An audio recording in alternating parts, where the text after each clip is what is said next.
তপস্যাকালের চতুর্থ রবিবার। প্রথম পাঠ বংশাবলীর দ্বিতীয় গ্রন্থ, ৩৬ অধ্যায়, পদ সংখ্যা ১৪ থেকে ১৬ এবং ১৯ থেকে ২৩।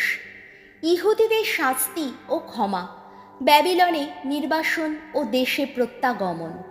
জুদা দেশের রাজা সেদেকিয়ার আমলে শুধু রাজা নিজে নয়, প্রধান প্রধান যত যাজক এবং সাধারণ লোকেরাও বিজাতীয়দের জঘন্য রীতিনীতি অনুসরণ করে তখন তাদের অনাচারের সংখ্যা আরও বাড়াতে লাগল। জেরুজালেমে ভগবান নিজের সেই যে মন্দির পবিত্র করে তুলেছিলেন, তারা তা কলুষিত করল। তখন তাদের পিতৃপুরুষদের ঈশ্বর ভগবান সময় থাকতেই তাদের কাছে বারবার দূত পাঠিয়ে তাদের সতর্ক করতে লাগলেন। নিজের জাতির মানুষদের প্রতি ও নিজের আবাসটির প্রতি এমনই ছিল তাঁর মমতা।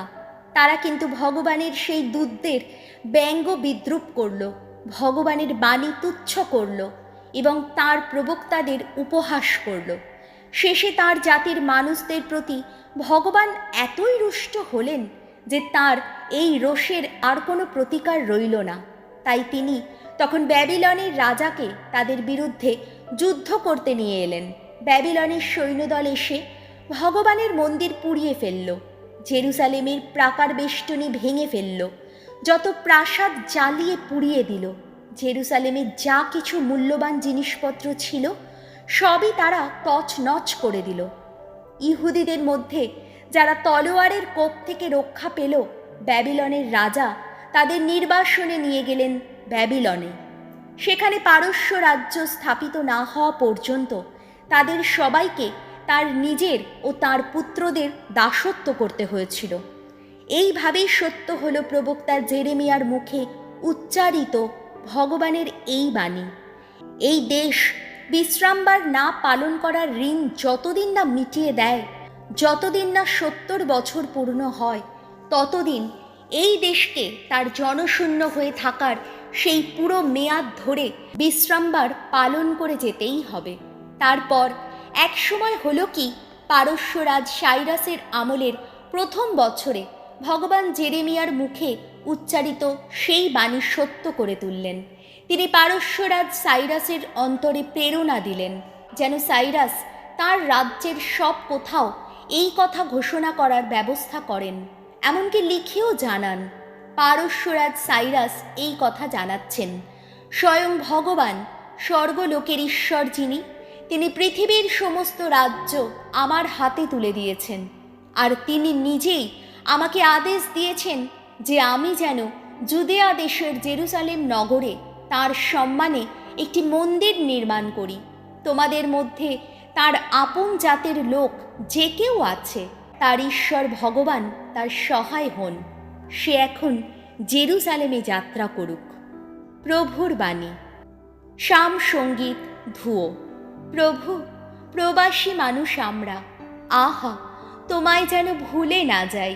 ব্যাবিলনের নদী তীরে আমরা তো সেদিন বসে বসে কেঁদেই ছিলাম সিয়নের কথা ভেবে।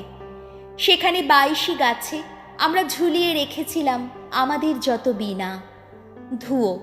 প্রভু, প্রবাসী মানুষ আমরা, আহা তোমায় যেন ভুলে না যাই। তারা তো তখন আমাদেরই মুখ থেকে শুনতে চেয়েছিল গান। যারা সেখানে আমাদের কত দুঃখ দিচ্ছিল, তারা কিনা শুনতে চেয়েছিল আনন্দেরই গান। তারা বলেছিল, শোনাও দেখি সিয়ন দেশের গান। ধুয়ো। প্রভু, প্রবাসী মানুষ আমরা, আহা তোমায় যেন ভুলে না যাই। কিন্তু হায় রে, কি করে গাই ভগবানের গান এই বিদেশি মাটির বুকে? জেরুজালেম, তোমায় আমি যদি ভুলে যাই কোনো দিন, আমার এই ডান হাত যেন অবশ হয়ে যায়। ধুয়ো। প্রভু, প্রবাসী মানুষ আমরা, আহা তোমায় যেন ভুলে না যাই। ওগো, যদি মনে না রাখি তোমায়, জেরুজালেমকেই যদি না করে তুলি আমি আমার পরম আনন্দের ধন, আমার এই জীব যেন আমার তালুতে এঁটেই যায়। ধুয়ো। প্রভু, প্রবাসী মানুষ আমরা, আহা তোমায় যেন ভুলে না যাই। দ্বিতীয় পাঠ এফেসীয়দের কাছে প্রেরিত দূত পলের পত্র 2 অধ্যায় পদ সংখ্যা 4 থেকে 10। আমাদের পাপের ফলে আমরা যখন মৃতই ছিলাম, করুণা নিধান পরমেশ্বর তখন খ্রিস্টের সঙ্গে আমাদেরও সঞ্জীবিত করে তুললেন। প্রিয়জনেরা, করুণা নিধান ঈশ্বর এমনই গভীর প্রেমে আমাদের ভালোবেসেছেন যে আমরা যখন আমাদের অপরাধ অপকর্মের ফলে মৃত ছিলাম, তিনি তখন খ্রিস্টের সঙ্গে আমাদেরও সঞ্জীবিত করে তুললেন। হ্যাঁ, ঐশ্ব অনুগ্রহেই পরিত্রাণ পেয়েছ তোমরা। খ্রিস্ট যিশুর আশ্রিত করে তিনি তখন আমাদের পুনরুত্থিতই করলেন খ্রিস্টেরই সঙ্গে, আমাদের অধিষ্ঠিত করলেন স্বর্গধামে খ্রিস্টেরই সঙ্গে। খ্রিস্ট যিশুর আশ্রিত করে তিনি আমাদের প্রতি এই যে করুণা প্রকাশ করেছেন, তিনি তো চেয়েছিলেন ভাবি কালের মানুষ সেই করুণা দেখে বুঝতে পারবে কি অসীম তার অনুগ্রহের বদান্যতা। কারণ তোমরা তো ঐশ্ব অনুগ্রহেই পরিত্রাণ পেয়েছ বিশ্বাসেরই গুণে।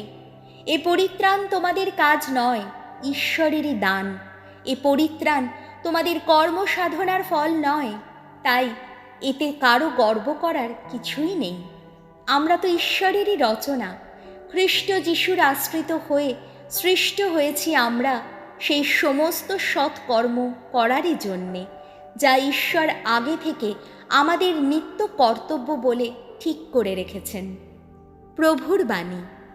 বাণী বন্দনা। ওগো যিশু, বন্দিত তুমি সবার কণ্ঠে, কীর্তিত তুমি। পরমেশ্বর জগৎকে এত ভালোবেসেছেন যে তার আপন পুত্রকে তিনি দান করেছেন। তার প্রতি যারা বিশ্বাসী তারাই সকলে যেন শাশ্বত জীবন লাভ করে। যোহন রচিত মঙ্গল সমাচার 3 অধ্যায় পদ সংখ্যা 14 থেকে 21। ঈশ্বর তার পুত্রকে এই জগতে পাঠিয়েছেন যাতে তাঁরই আশ্রয়ে জগতের মানুষ পরিত্রাণ লাভ করে। একদিন যিশু নিকোদামকে বললেন, মোশি যেমন মরুভূমিতে সেই সর্পমূর্তি উচ্চে তুলে রেখেছিলেন, তেমনি এই মানবপুত্রকেও একদিন উচ্চে তোলা হবেই, যাতে যারা তাকে বিশ্বাস করে তারা সকলেই যেন শাশ্বত জীবন লাভ করে। ঈশ্বর জগৎকে এতই ভালোবেসেছেন যে তার একমাত্র পুত্রকে তিনি দান করে দিয়েছেন, যাতে যারা তাকে বিশ্বাস করে তাদের কারো যেন বিনাশ না হয়, বরং তারা সকলেই যেন লাভ করে শাশ্বত জীবন। ঈশ্বর জগৎকে দণ্ডিত করতে তার পুত্রকে এই জগতে পাঠিয়েছিলেন যাতে তার মাধ্যমে জগৎ পরিত্রাণ লাভ করে। যে মানুষ তাকে বিশ্বাস করে সেই মানুষকে কখনো বিচারে দণ্ডিত হতে হয় না, কিন্তু তাকে যে অবিশ্বাস করে সে তো বিচারে দণ্ডিত হয়েই আছে, কারণ ঈশ্বরের একমাত্র পুত্রের প্রতি সে যে বিশ্বাস রাখেনি। সেই বিচার এই মর্মেই করা হয়েছে যে আলো জগতে আসার সত্ত্বেও মানুষ আলোর চেয়ে অন্ধকারকেই ভালোবেসেছে, যেহেতু মানুষের কাজকর্ম অসৎ ছিল। কারণ যে কেউ মন্দ কাজ করে আলোকে সে ঘৃণা করে, আলোর দিকে সে আসেই না, পাছে তার কাজের আসল রূপটা বেরিয়ে পড়ে। কিন্তু যে মানুষ সত্যের সাধক সে তো আলোর দিকে এগিয়ে আসে, যাতে তার কাজকর্ম যে ঈশ্বরের প্রেরণায় সাধিত তা যেন স্পষ্টই প্রকাশ পায়। প্রভু যিশুর মঙ্গল সমাচার।